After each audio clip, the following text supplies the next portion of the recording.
Hi, welcome to our interview today with the Raleigh Chamber President, Adrienne Cole. She's going to be telling us a bit about the Chamber, why we should all join, and something new they're doing this year with membership. Welcome, Adrienne, and thank you for taking the time to hang out with us today. Thanks, Crash. I'm really glad to be with you. Appreciate it. Yeah, sure. So for there's a lot of people moving here, new businesses, new people. Maybe they haven't heard of the Chamber or they don't know much about it. Kind of give us a little brief background of the Chamber, a little bit of the history, why they should join, that kind of thing. Fantastic. Thanks, Crash. So as the Triangle's largest business membership organization with more than 1,800 member firms representing 2/3 of the private sector employment in Wake County, we support the interests of the local business community. Our mission is to build a thriving regional economy, enhance the community's quality of life, and strengthen member businesses. And we do that through a myriad of ways. Some of our programs include economic development. We are the home of the Triangle Diversity, Equity, and Inclusivity Alliance. We have a government affairs division that's looking at business policy or policy that affects business, but from a nonpartisan perspective.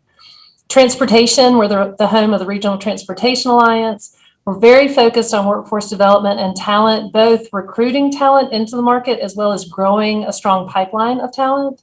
Entrepreneurship and innovation, we're the home of Innovate Raleigh, which supports the ecosystem for entrepreneurs. We do a lot in leadership development and professional development with the Leadership Raleigh program, Emerging Leaders program, women's leadership programming, and then, of course, small business support. So, over the last 20 years, we've really worked to adapt to the needs of our business community. So, we strive to always anticipate and forecast the priorities of the business community and create content and programming to bring business owners together. Our organization is different. We're evolving organizationally too. We've got new leadership. It's a young, diverse staff, I think, really mission driven and they bring a lot of passion to their work. And it's exciting. We like to say we are a see a need, fill a need bunch, and we are always working to address the needs of the business community. That's great. Yeah, we've been a member, or I've been a member in various businesses for a long time, and I can definitely tell you in the last ever how many years since you've been here, it's been a lot of renewed energy, a lot more stuff going on. People are more excited about getting into the Chamber and going to events and that kind of thing. So thank you. Good job to you and all your staff, and shout out to Danya at Triangle DEI. He's super nice. Yeah, he's fantastic.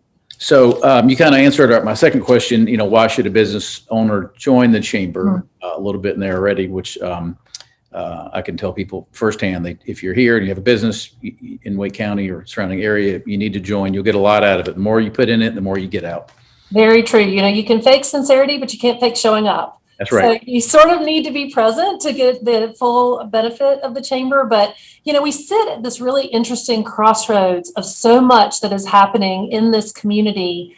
And so it's an opportunity to be engaged. It's an opportunity to make a difference. It's an opportunity to work on things that you may be personally passionate about or that your company is focused on. And it's always an opportunity for networking, meeting business contacts, in enhancing your own leadership and professional development journey. As a sort of people-focused, mission-driven, want-to-help group of people, we're always open to the suggestions and engagement of our members. Excellent.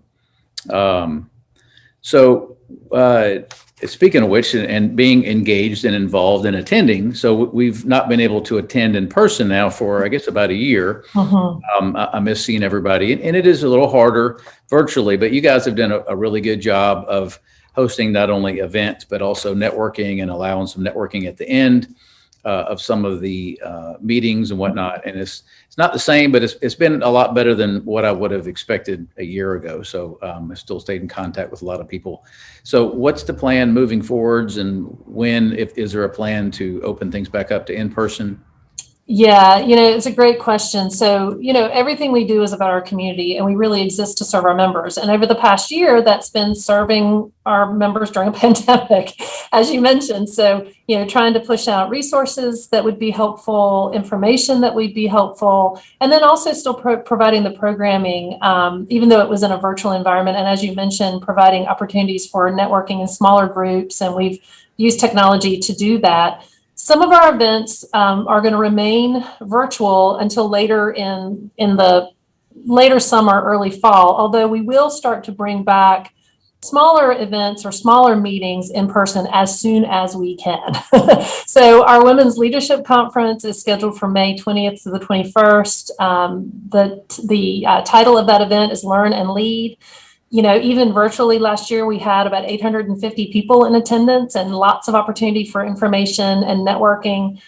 Our DEI conference is scheduled for August of 2021. That too will be virtual because of the size of the event. It's about 850 to 900 people also.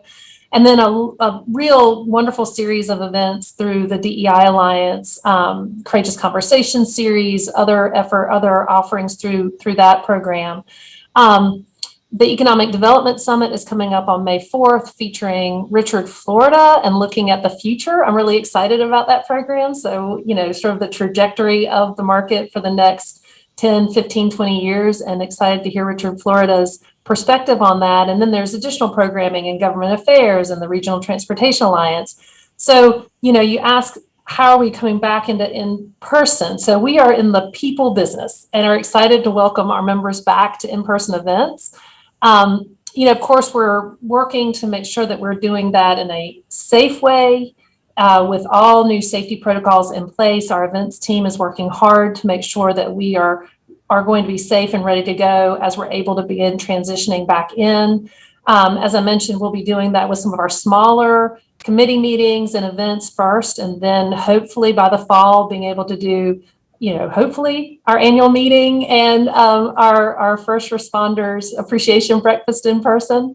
But I would just encourage people to visit the website and check our events page, and we will continue to update it as we make changes according to conditions out there with COVID and protocols and what we're allowed to do.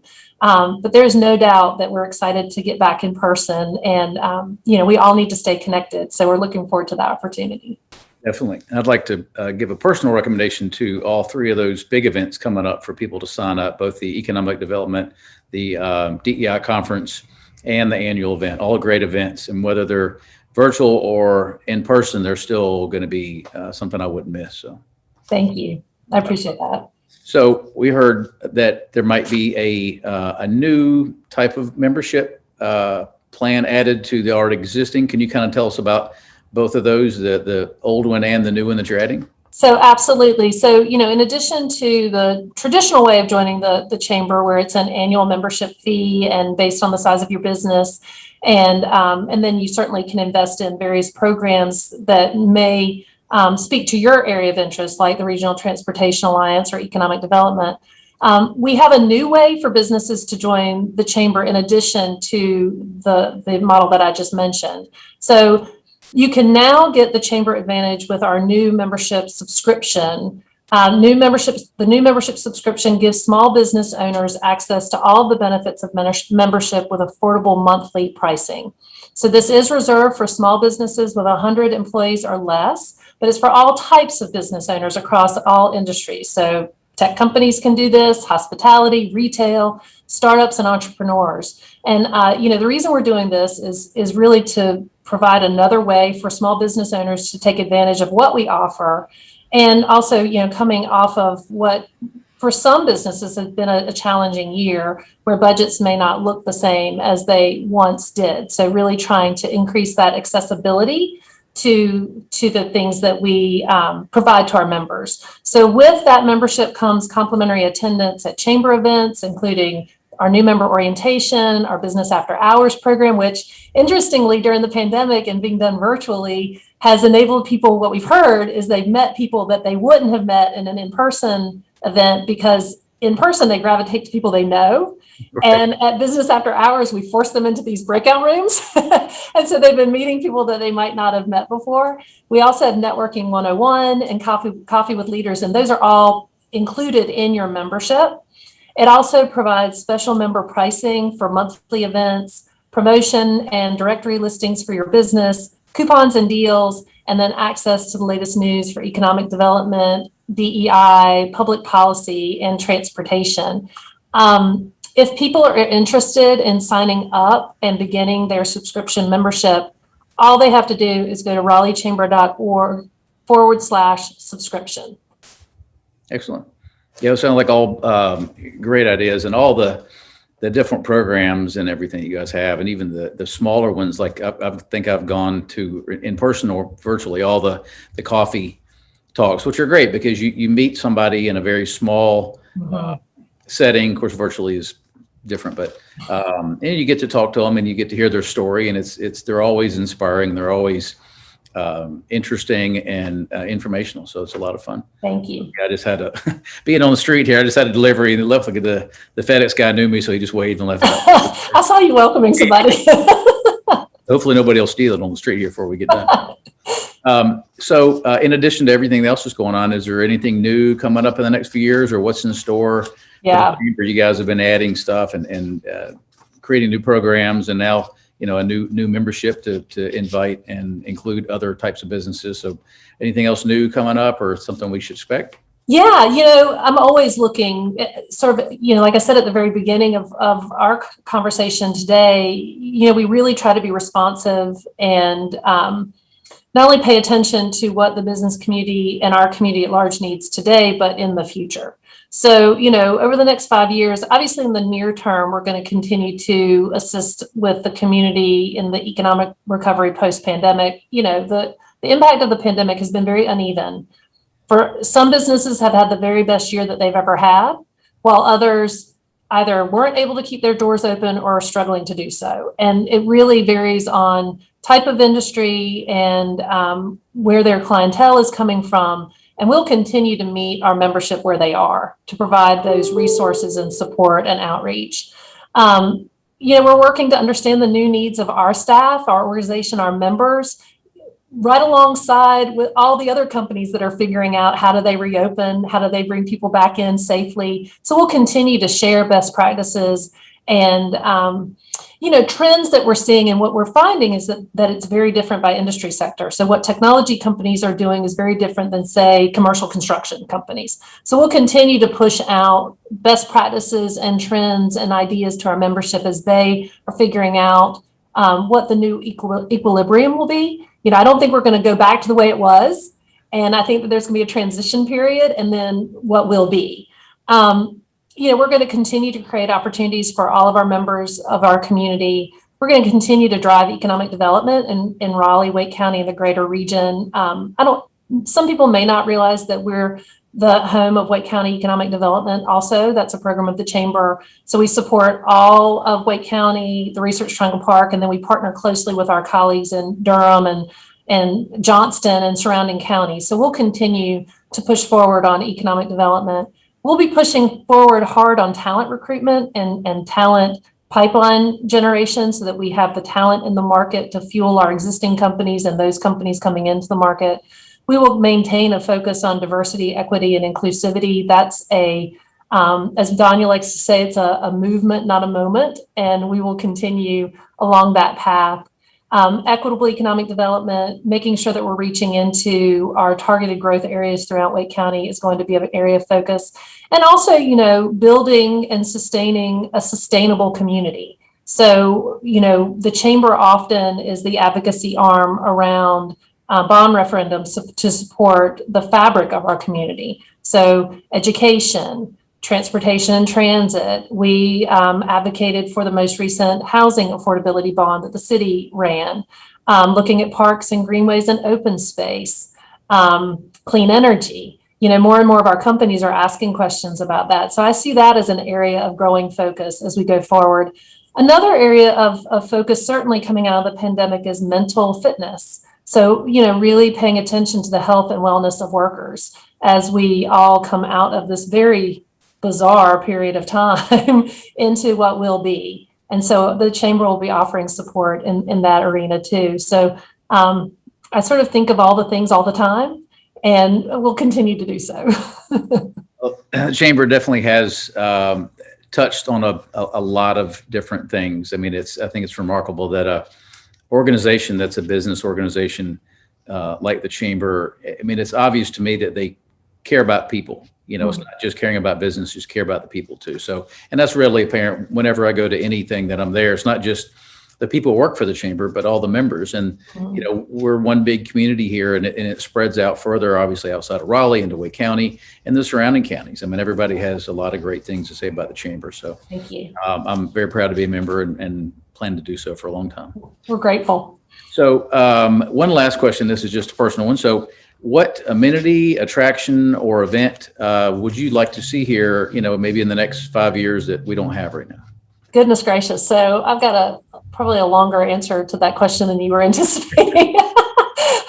So, I think we have to continue to recover from the pandemic. Our local hospitality industry took a major hit, and it will take time to recover. But, our friends and partners at the Convention and Visitors Bureau are welcoming back sporting events and eventually conferences and tourists. And that's going to be so good to see. We're really happy to see the Carolina Hurricanes welcoming fans back and the Durham Bulls in May. It's just so great to see people cheering them on, and we will be seeing them cheer the Bulls on going forward. I'm a huge bluegrass fan, so I want to continue to see the Bluegrass Festival be successful and come to the area. It's like my happy place every year. And, certainly I think that one of the wonderful things about the Triangle is that we've got great sporting events, and we've got great music, and we've got, I love Artsplosure. And so, supporting the arts. And I think that that's such an important part of the fabric of our community. So, time will tell what we see and where we go. But what I can say is that, we are an ascending market, and that ascension is accelerating.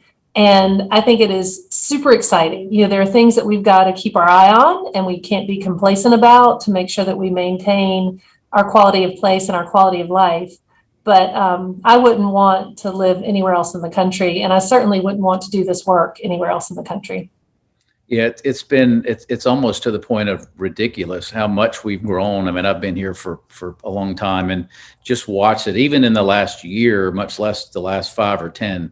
I mean, just with real estate and commercial and businesses and headquarters moving here, and large corporations looking at us, and, that exodus, partially because of COVID, people moving here from large, metropolitan areas, but they were already doing that. It's just It's ramped up. And we've always had people from New York and New Jersey and LA and Silicon Valley, moving here, but it's just expedited because I think we are smaller. People can, get a house with a half acre 5 minutes out of downtown. Like, hey, it's, all my friends come here from LA. It's like, wow, it's really green here.